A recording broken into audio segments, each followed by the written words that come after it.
Hello friends, नमस्कार। आप सभी का आपके अपने यूट्यूब चैनल नैन स्कूल पर हार्दिक स्वागत है।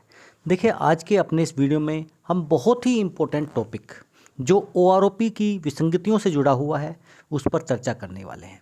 देखिए, रक्षा मंत्रालय की ओआरओपी में विसंगतियों को दूर करने हेतु एक प्रार्थना पत्र लिखा गया है, जो लिखा गया है सचिव के नाम, जो प्रेसिडेंट के सचिव हैं श्री राजेश वर्मा जी। यानी ये जो पेटिशन है ये राष्ट्रपति के नाम लिखी गई है, और आप कह सकते हैं कि ये जो लिखी है वो पूर्व वायुसेना के जो हमारे एक्स सर्विसमैन साथी हैं इंग्लिश रंजन जी, उनके द्वारा ये पेटिशन लिखी गई है। और ये पीएम एफएम ये सभी को क्या है यहाँ पर कॉपी टू किया गया है। क्या क्या इसमें जो मेन मुद्दे हैं वो हैं टेबल 7 और 8 में फौजियों को गुमराह करना, पीएमआर की डेट और टेबल फॉर्मूले को सभी रैंक पर समान रूप से लागू करना। तो देखिए, अगर आप भी चाहते हैं इस पेटिशन में शामिल होना तो देखिए, जिसका लिंक मैं आपको अपने उसमें शेयर कर दूंगा कमेंट बॉक्स में भी और डिस्क्रिप्शन में भी। आप इस पेटिशन में ज्वाइन करके अपना साइन करके इस पेटिशन को और आगे ले जा सकते हैं, ताकि ये जो है मैक्सिमम रीच रहे, मैक्सिमम लोगों के सिग्नेचर रहें इस पर, और ये जो है इसका इम्पैक्ट ज़्यादा देखने को मिले। इसका जो श्रेय है वो जाता है एक्स सार्जेंट इंग्लिश रंजन जी को। देखिए, इन्होंने लिखा है प्रति श्रीमती द्रौपदी मुर्मू जी, महामहिम राष्ट्रपति भारत, नई दिल्ली। तो देखिए, रक्षा मंत्रालय की ओआरओपी में विसंगतियों की सुधार हेतु प्रार्थना पत्र। महामहिम, विनम्रतापूर्वक आपसे देश के वर्तमान सैनिक और बाद में होने वाले पूर्व सैनिकों के साथ हो रहे दुर्व्यवहार से पर आपसे निवेदन करना चाहता हूं, जो इस प्रकार है। देखिए, आप सभी को पता है कि डिफेंस के जो है तीनों सेनाओं के सर्वोच्च कमांडर कोई हैं तो वो देश के राष्ट्रपति होते हैं। तो यहाँ पर ये नाम राष्ट्रपति के नाम लिखा गया है। इसमें जो पहला पॉइंट है वो है ग्रुप एक्स को लेकर। एक्स ग्रुप में भी 2 ग्रुप बना दिए गए, डिप्लोमा और नॉन डिप्लोमा। 6th पे कमीशन में इनकी बेसिक पे को नॉन टेक ट्रेड के बराबर ही रखा, और उसकी भरपाई के लिए नया एक्स पे 1400 लागू किया गया, जो 1 जनवरी 2006 से था। 2016 7 CPC आता है।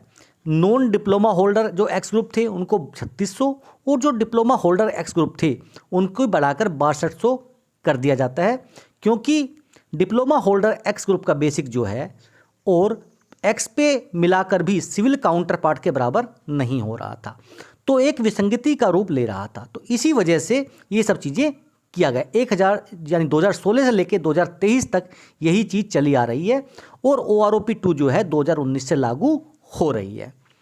अब बीच में आती है PCDA, जो उनका पूछना था, हक था, वो MOD से पूछती है। 2015 तक एक्स पे यानी जो 1401 ही थी का एक ही OROP चार्ट था। अब एक्स पे को 2 पार्ट में डिवाइड करना था, 3600 और 6200 में। तो हम चार्ट कैसे बनाए, ये PCDA पूछती है। तो MOD को कहना चाहिए था कि जिस तरह टेबल 8 में एक्स और वाई का चार्ट बन रहा है, उसी में एक्स 3600 और एक्स 6200 और वाई ग्रुप का कॉलम बना दीजिए। लेकिन जवाब क्या आता है कि चार्ट तो 2 ही बनने चाहिए, एक 3600 और एक 6200 का। इतना ही सही जवाब MOD को देना था, मगर MOD इससे आगे बढ़कर एक जवाब दिया। देखिए, हो सकता है कि क्या दिया हो, 6200 एक्सपे का टेबल 2016 से लागू करना, क्योंकि 6200 एक्सपे तो 2016 से ही लागू हुआ है।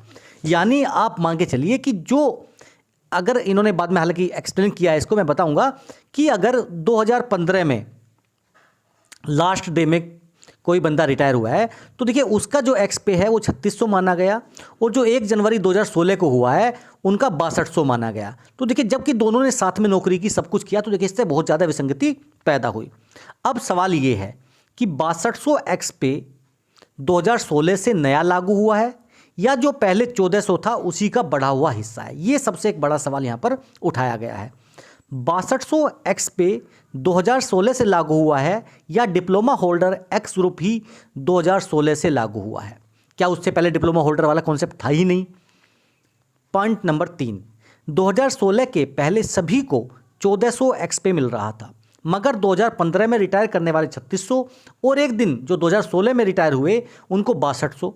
OROP इसका आधार क्या है? जबकि दोनों ही एक साथ नौकरी ज्वाइन की, ट्रेनिंग किया, सर्विस किया, बस रिटायर एक दिन आगे पीछे हुए? ये एक बहुत बड़ा सवाल है। 2019 में लागू हो रहे OROP को 2016 कट ऑफ डेट से कैसे रोका जा सकता है? उसके बाद OROP चार्ट बनाने का आधार रैंक, ट्रेड, क्वालिफाइंग सर्विस या date of retirement, pre of post 2016 जो है। रिटायरी में केवल डिप्लोमा ट्रेंड को ही बांटा गया है और जो भी ट्रेड है वो सब या रैंक है नॉर्मल है, क्योंकि और किसमें कुछ भी चेंज नज़र नहीं आ रहा है।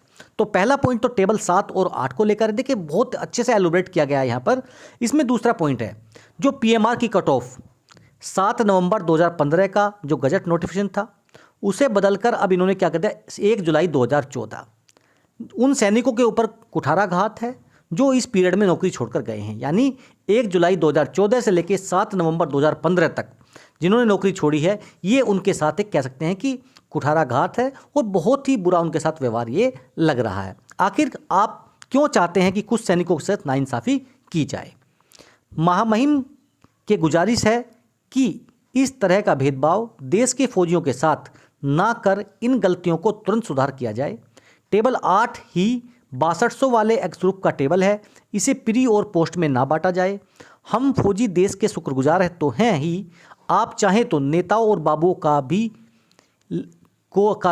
हो लेंगे, जिससे मेरी हक काटने में उनका हाथ कांपे, मगर हमारी हक दिलाने में आप मदद ज़रूर करें। जय हिंद, जय भारत। इंग्लिश रंजन। कॉपी आप देख सकते हैं PM, रक्षा मंत्री, डिफेंस सेक्रेटरी आलोक कुमार तिवारी, जो ये IAS रक्षा मंत्री जी के निजी सचिव हैं।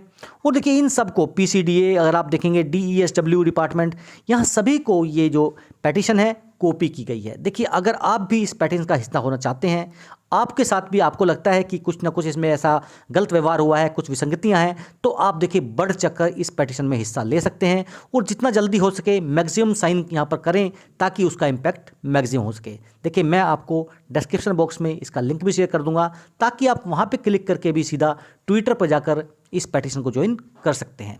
अगर आपको ये जानकारी पसंद आई, चैनल को सब्सक्राइब करें और वीडियो को शेयर करें। जय हिंद, जय भारत।